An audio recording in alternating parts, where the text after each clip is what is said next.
Hey Lake Point, Pastor Mike here to get you caught up on the fourth week of our series, The Vow. Let's be honest, marriage is tough, and so this series is meant to be an investment in your marriage, or perhaps your future marriage should you desire one. And this week was all about the vow of purity. Unfortunately, a ton of marriages experience the pain, heartache, and devastation of an affair. If you were to ask any newlywed couple, none of them would say they plan on cheating on their spouse, and yet nearly 50% of relationships go on to experience unfaithfulness. Why is that? Well, as Ethan shared, often if you don't plan not to do something, a lot of times you end up doing it. And so the way to safeguard your marriage and hold up the vow of purity is to make the promise that I promise to confide in you and not hide from you. Now, once again, as with the other vows in this series, we find this vow's origins in Genesis chapter 2. The text says, "That is why a man leaves his father and mother and is united to his wife, and they become one flesh. Adam and his wife were both naked, and they felt no shame." Which is great, but that kind of shameless, naked bliss doesn't last very long. What we read next is that a serpent came along and tempted them to sin. Eve gave in, and Adam stood by passively and didn't do anything about it. And so sin entered the world, and suddenly, what did they feel? They felt shame.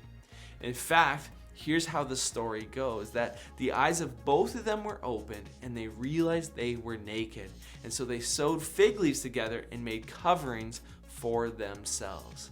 Next, they tried hiding from God, as ridiculous as that sounds. The reality is, God intended Adam and Eve to experience complete nakedness, physically, mentally, emotionally, and spiritually. This is the condition they enjoyed when they were first created. They were completely exposed on every level before God and before one another. And in that condition, they shared themselves completely in an atmosphere of intimacy and openness. That was God's picture of a perfect marriage right from the start. It's this principle where we are completely vulnerable, exposed, and transparent without shame or fear. Intimacy takes place where there is openness and honesty. However, when Eve ate the fruit and then gave it to Adam to eat, something in the relationship changed immediately. Something broke down. According to scripture, they lost their innocence, their nakedness, their vulnerability, and their transparency were simply lost to shame and fear. And so, as Ethan shared, when we live by this principle of nakedness, where we are shamelessly exposed, vulnerable, and honest with our spouse, three things can happen. First, our differences can be openly expressed. Second, we can have unhindered intimacy. And the third thing is that our most sensitive areas and delicate issues can be exposed to our spouse without fear. Adam and Eve existed in this perfect environment where they could put everything out on the table and hold nothing back, no matter how delicate or sensitive the issue was. But when sin and secrecy and shame enter the relationship, when we clothe ourselves and when we hide from our spouse, our differences cannot be safely expressed. Unfortunately, the atmosphere necessary to create intimacy becomes damaged and destroyed, and the sensitive areas of our lives and the delicate issues in our relationships, they cannot be fully exposed. Marriage was designed by God as a place where two people can be completely naked before one another without fear or shame. Emotionally, spiritually, physically, and mentally naked. But what typically happens is, instead of being fully honest and vulnerable with our spouse, we live in the secrecy of our shame. And the reality is, secrecy is the enemy of intimacy. Secrecy is the enemy of intimacy. In Ephesians chapter 5, verse 8, Paul addresses this head on. He writes, "For you were once in darkness, but now you are light in the Lord." For those of you that are Jesus followers, before you were a follower of Jesus, you were in darkness, is what Paul says. You were separated from God by your sin and were in the dark. The problem, though, is sometimes as Jesus followers, even though we've been forgiven, we seem to step back into ongoing sin. I mean, spiritually, we've been made new, and because of Jesus' life and death on the cross, God doesn't, hold our sin against us, but practically speaking, we seem to step back into darkness. Spiritually or positionally, we're still right with Jesus, but practically, we're still sinning. It's a little bit like if you ever go into a dark room and you walk in from a brightly lit space, and then you enter that dark room, you're kind of blinded by the darkness, right? You can't see anything. It's shocking. You're shocked until after a few minutes because your eyes begin to adjust to the darkness and you can start to see again. Then suddenly it doesn't seem so dark, right? You get used to it. And so sometimes in our marriages, when things aren't working, we don't even realize why, because our eyes have simply adjusted to the darkness, to the secrecy, to the sin we're living in.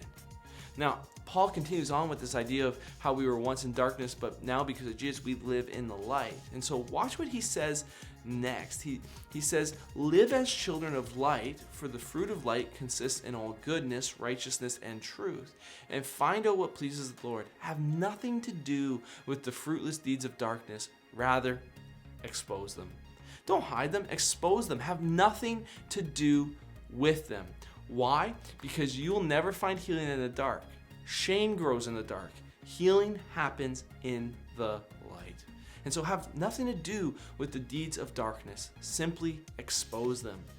Now, when we talk about purity, we typically think, well, in marriage, I'm not supposed to commit adultery. And so we draw a line in the sand and we say, that's where the sin starts, and that's the line of darkness and impurity.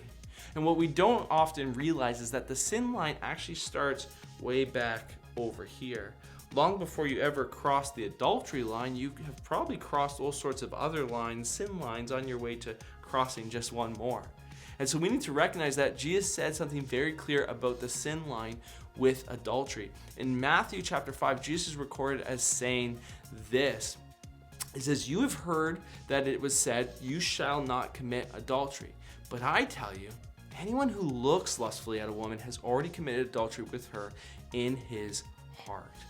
Jesus is saying the line of sin is not way over here with adultery. The line of sin is the first time you find yourself taking an extra long stare at that person and you start to let your mind go to places you know it shouldn't go. And so the line for many of us is simply in the wrong place. We've already crossed the line into darkness and we have no idea because our eyes have seemingly adjusted to that darkness. When you realize where the sin line is, what you want to do is you want to stay away from it. That is what Solomon teaches us about the sin line. He was very clear about this. We read it in the Old Testament. He says, "Keep a path far from her, the adulterous woman. Do not go near the door of her house." In other words, if there's sin in this area, don't dance around it saying, "I'm not sinning, I'm not sinning, I'm not sinning." What we have to do is say, there's a sin line and I'm staying away from this. I'm backing up. This is what we need to do. I mean, Jesus was incredibly clear when he taught on this principle. He says in Matthew chapter 5, he says, "If your right eye causes you to stumble, gouge it out, throw it away. If your right hand causes you to stumble, cut it off and throw it away." Now, Jesus probably didn't mean to literally cut or gouge yourself, but his metaphor is pretty serious. If there's something that gets in the way of your righteousness, get rid of it. Rid yourself from it. Stay away from it. Don't flirt with it. Don't get close to it. It's impurity. It's not cute. It's not okay. It's wrong. So, how do we step into the light? How do we live purely in our lives and marriages in an impure world? Well, Ethan gave us two really simple steps. First, if you're thinking about crossing that sin line, just imagine the worst case scenario. Think about what life would be like if you do step across those lines, like what that temporary moment of pleasure is going to cost you in the long run. It could cost you your reputation, your character, your integrity, your family. And so essentially, practice foresight. Plan ahead. Think, what is this going to cost me? And the second step is, if you've already found yourself crossing that sin line, is confess your sin.